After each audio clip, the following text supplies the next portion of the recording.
मजीद discuss करने से पहले हमारे चैनल को सब्सक्राइब करना मत भूलिएगा।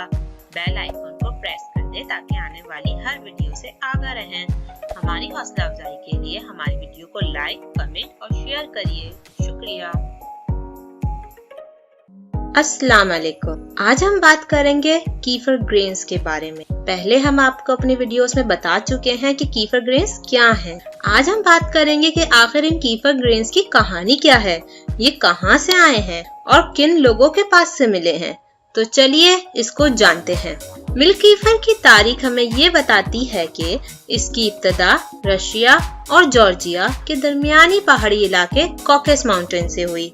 हमें तारीख के हवाले से ये पता चलता है कि उस इलाके के लोगों ने पहली दफा मिल्क को फर्मेंट किया कीफर ग्रेन से चमड़ों के थैलों में। बकौल कॉकस माउंटेन के लोगों के हजरत मोहम्मद सल्लल्लाहु अलैहि वसल्लम वहाँ के एक नेक बंदे के ख्वाब में आए थे और उनको कीफर ग्रेन्स के बारे में बताया था कि कहाँ से मिलेंगे और ये भी बताया था कि उनका इस्तेमाल कैसे करना होगा। इसी वजह से उस इलाके के लोगों ने इन ग्रेन्स को ग्रेन्स ऑफ द प्रॉफिट यानी नबी के दिए हुए ग्रेन्स कहना शुरू कर दिया।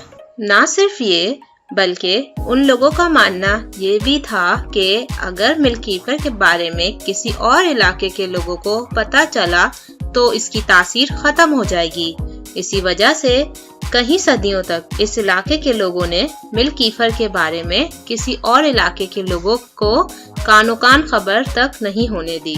कीफर ग्रेन उस इलाके या कबीले की दौलत के तौर पर समझा जाता था और कीफर ग्रेन एक नस्ल से दूसरी नस्ल में खामोशी से मुंतकिल कर दिए जाते थे विरसे के तौर पर। ये कीफर ग्रेन चमड़ों के थैलों में गाय, भेड़, बकरी के दूध को फर्मेंट करने के लिए इस्तेमाल होते थे। कभी कभार चमड़ों के थैलों के बजाय मिट्टी के बर्तन और लकड़ी की बाल्टियां भी इस्तेमाल होती थीं ताकि दूध को फर्मेंट किया जा सके। अमूमी तौर पर दिन भर में इन थैलों को धूप में लटका दिया जाता था और रात को घर में वापस ले आते थे जहां पर ये दरवाजे के पास लटका दिए जाते थे। हर कोई जो घर में दाखिल होता या बाहर जाता वो इनको अपने हाथ से मारता हुआ जाता ताकि मिल्क कीफर ग्रेन्स मिल्क के साथ अच्छे से मिक्स हो जाएं और फर्मेंटेड मिल्क तैयार हो जाए। साथ में वो इन थैलों में से जो कीफर होता था उसको इस्तेमाल करते रहते थे और उसमें नया ताज़ा दूध भी शामिल करते रहते थे ताकि ये अमल जारी रह सके। कई सदियों तक नॉर्दर्न कॉकस के लोग मिल्क कीफर खामोशी के साथ इस्तेमाल करते रहे, ये किसी और के इल्म में लाए बगैर। लेकिन आहिस्ता आहिस्ता वक्त गुजरने के साथ साथ अजीब व गरीब कहानियां मशहूर होने लग गईं कि इस इलाकों के लोगों के पास एक ऐसा गैर मामूली मशरूब है जिसके अंदर जादुई सलाहियतें मौजूद हैं। मार्को पोलो ने अपने मशरिक के सफरनामे में इस कीफर मशरूब के बारे में भी जिक्र किया है।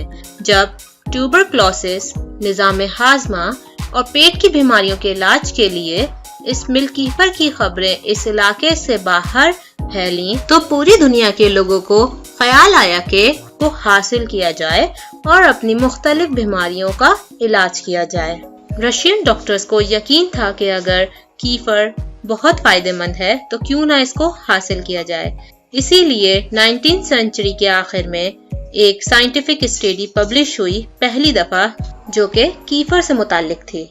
लेकिन कीफर ग्रेन बहुत मुश्किल था हासिल करना और इसी वजह से उसकी कमर्शियल प्रोडक्शन करना भी बहुत मुश्किल था। रशिया फिजिशियन सोसाइटी के मेंबरान ने ये तय कर लिया था कि उनको कीफर ग्रेन्स हासिल करने हैं ताकि वो अपने पेशेंट्स को कीफर दे सकें। 19वीं सदी के शुरू में इस सोसाइटी के नुमाइंदे ब्लोंडफ नामी दो भाइयों से मिले और उनसे कहा कि उनके लिए कीफर ग्रेन हासिल किए जाएं। ब्लोंडफ नामी दोनों भाई मॉस्को में डेयरी चलाते थे और साथ में उनके पास कुछ जागीर और फैक्ट्रीज थीं जो कि कॉकेस माउंटेन के इलाके में मौजूद थीं, जिसमें चीज मैन्युफैक्चरिंग की फैक्ट्री भी थी। प्लान ये था कि ब्लोंडफ पहले कीफर ग्रेन हासिल करेंगे और कमर्शियल प्रोडक्शन करेंगे, मॉस्को में सेल करेंगे।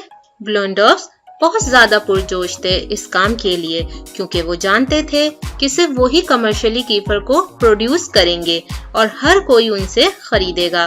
اسی لیے نکولی بونڈلوف نے ایک بہت خوبصورت جوان ملازمہ ارینا سکرووا کو بھیجا اس علاقے کے پرنس بیگ مرزا برچروف کی عدالت میں۔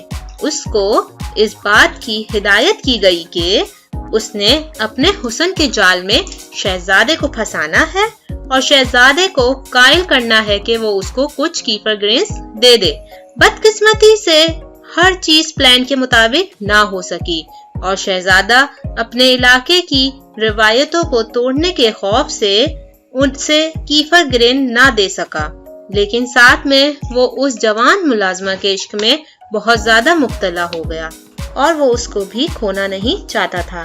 جب ارینا کو اس بات کا احساس ہوا کہ وہ شہزادے سے کیفر گرینز نہیں لے سکتی اور اس کا مشن پورا نہیں ہو سکتا، تو وہ اور اس کے ساتھی واپسی کے لیے چل پڑے۔ ان کے واپسی کے راستے میں ارینا کو کوکس قبیلے کے لوگوں نے اغوا کر لیا اور شہزادے کے پاس لے گئے۔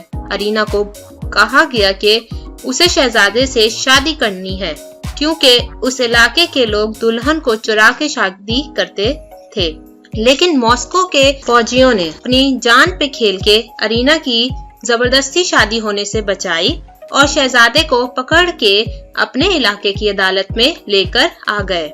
عدالت نے فیصلہ دیا کہ شہزادہ 5 kg کیفر گرین دے گا ارینا کو اس کی بے عزتی کے بدلے میں۔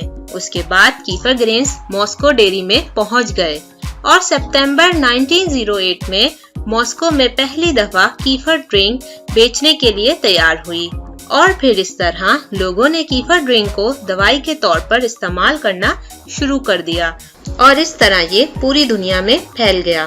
دیکھا آپ نے کتنا مشکل تھا ارینا کے لیے کیفر گرین حاصل کرنا، لیکن آپ کے لیے نہیں ہے۔ اگر آپ کو چاہیے یہ کیفر گرینز تو ہمارے ڈسکرپشن باکس میں دیے گئے نمبر پہ کال کیجیے اور آپ کو ملیں گے ہیلدی اور ایکٹیو کیفر گرین۔